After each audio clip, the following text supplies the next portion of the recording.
XRP holders, this is the one.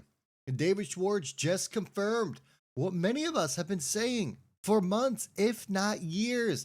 The walls are closing in, and XRP, it's about to become the backbone of a new financial era. We're talking loans backed by your XRP, institutional accumulation, the Fed pivoting back to printing, and Ripple playing chess while everyone else is out there playing checkers. That's right. Let's break it all down, folks. Sit back, relax. Make sure you hit that subscribe button and hit that thumbs up. Let's jump into it. Bitcoin, $109,995. It's currently down 2.74%. ETH coming in at 3,891. It's down 2.73%.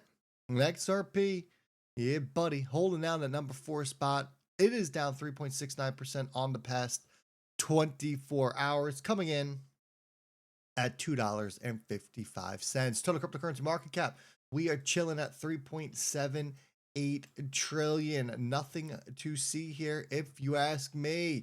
When we get on over to the XRP chart, here's what we're looking at. We are right there. We have had now 1, 2, 3, 4, 5, 6 rejections from our next resistant level, sitting at 265 to 278.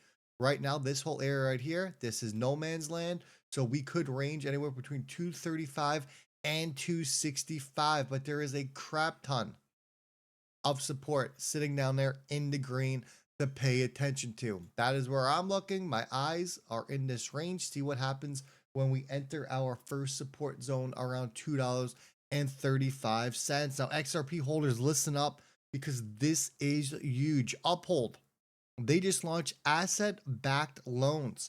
And yes, you can now borrow against your XRP, not sell it, not cash it out, but borrow against it. That means you can keep your XRP bag intact while still unlocking liquidity for whatever you need, business, investment, or simply stacking more crypto. Here's the article you can see is over on TradingView, and it's starting in Florida.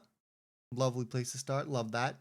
And they're going to be starting with 4 assets: XRP, ETH, Bitcoin, and USDC. But the message is crystal clear as you read through this article. Institutions are starting to trust XRP as collateral. Think about that. For years, banks have treated XRP like a speculative asset. Now it's becoming a financial instrument. This is how adoption really begins, everyone.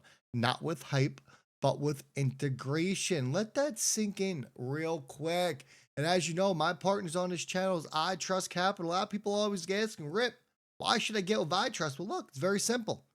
Most people who get into crypto, they think it's some kind of get in, quick flip, get in, get rich, and get out, right? Nah. But the ones who actually make it, they treat it like it's a long-term game.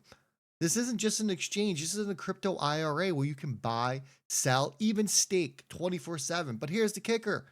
You get to do it all tax advantaged. You're not paying capital gains every time you trade. You're building long-term wealth, tax deferred or tax-free depending on your IRA type. And they're partnered with Coinbase Prime, Fidelity, and Fireblocks. So you don't have to worry about iTrust doesn't hold your crypto. It goes to institutional custody, everyone. Think about that. Not sitting on some risky exchange's balance sheet. Plus, if you ever needed help, their team is actually located in the USA over in Irvine, California. Real people, no offshore nonsense.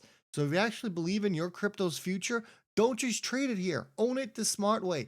Go to iTrust Capital, use my link, show me some love and show them some love, get your account registered. They'll give you a free $100 on top of it all, and start stacking your crypto for retirement, just like the pros do.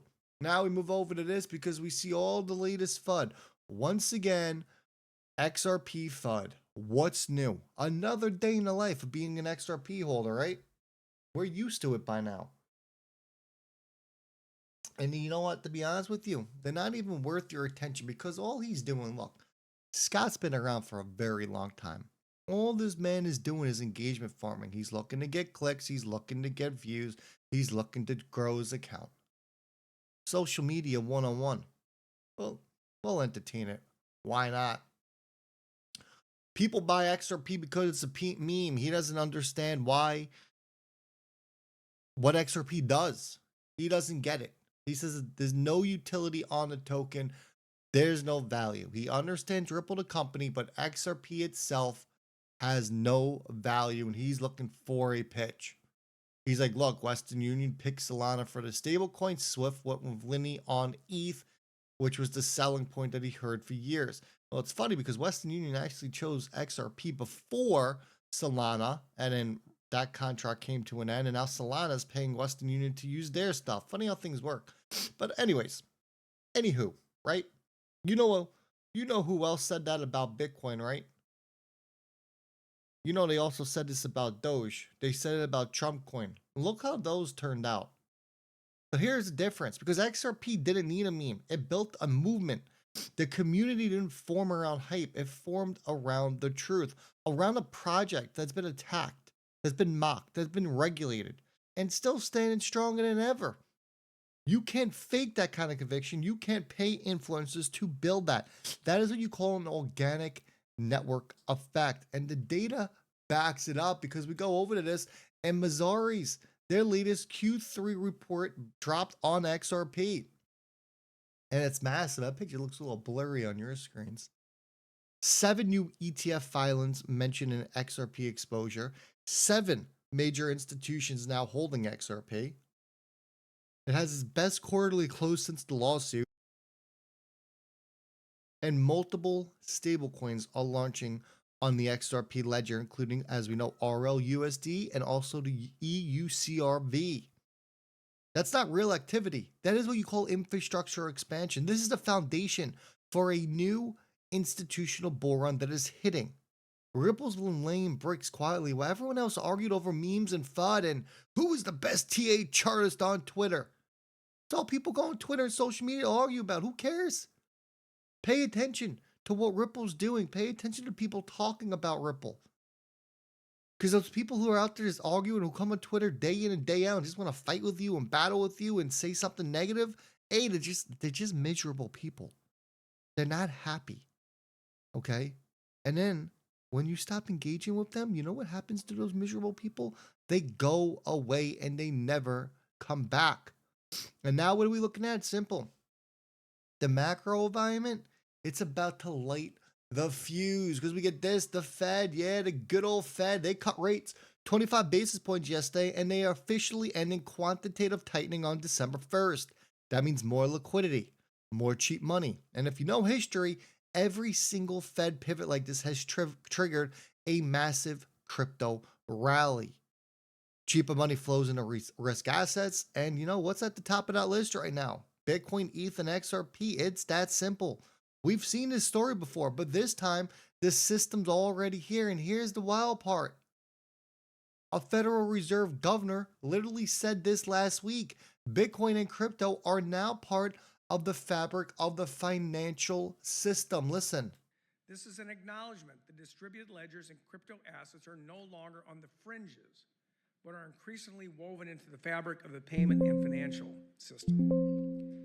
Now, before we hear from these innovators, I would like to touch on roles that the Federal Reserve plays to support the private sector. These include serving as a convener to solve coordination problems and operating core payment and settlement infrastructure. We are also looking ahead, conducting hands-on research on tokenization, using smart contracts, and the intersection of AI and payments for use in our own payment systems. We do this to understand the innovation happening within the payment system, as well as to evaluate whether these technologies could provide opportunities to upgrade our own payment infrastructures and to enable us to have deeper conversations with the industry on these new technologies. I want to be clear here. This isn't a retail influencer. That's the Fed, just so you know. The same people who denied crypto's relevance 5 years ago, they're now admitting they can't operate without it. You know what that means, right? The transition's already happening. The world's largest financial network is now acknowledging that blockchain is here to stay. And XRP's role in this system just got a lot more interesting, folks, because David Schwartz himself confirmed something that ties this all together. He stated that Ripple could sell the rights to receive the XRP from escrow, but the tokens can't actually circulate until their release dates. That means Ripple's not dumping tokens. They are structuring future allocations like a bond market for digital assets.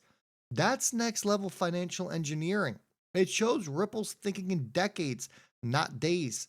They're managing supply with precision because they know what's coming. This isn't a tech play anymore. It's a monetary system rebuild. And XRP, it's sitting dead center in that new architecture. So let's recap this. Uphold's now giving loans against XRP.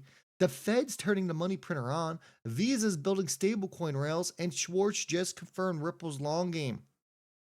The FUD doesn't matter anymore because every single says the same thing. Say that fast.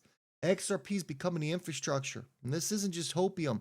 This is confirmation. Drop me a rocket comment down below if you're still holding strong and hit that like button to push this video out to every XRP holder who needs to see what's really unfolding because the noise is loud, but the signal's crystal clear, everyone.